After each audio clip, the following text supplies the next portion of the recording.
So the first thing to notice is the elevator is not a toy. Don't let your children just ride up and down on it. But for anyone who is in need of the elevator, you're obviously more than welcome to use it.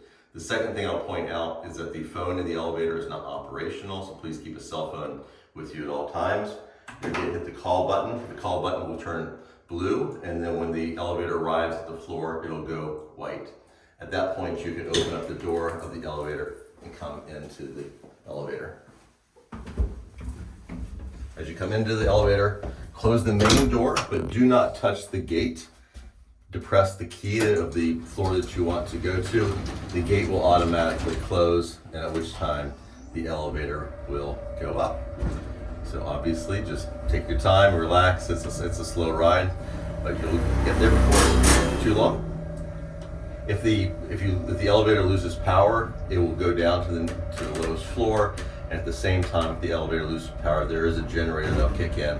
So in a couple of minutes, the elevator will resume operation. So the biggest thing is if something happens, don't panic. The other thing you'll want to look at, if the elevator is not running, make sure that the run stop button is pushed in the run position. If there's an emergency, you need to stop it, you can hit the stop button. When you get to the top of the floor, the light will turn from blue to white. The gate will automatically open. Once it's fully open, then you can exit the elevator. And when you get out of the elevator, make sure that you shut the door securely behind you.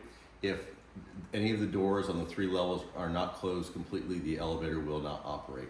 So that, and then the other thing to point out is after about 5 minutes of not being used, the elevator will return to the top floor. So if you're ever curious as to why that is, that's it. That's all there is to it. Again, it's not a toy, but please use it as you need to. Thanks.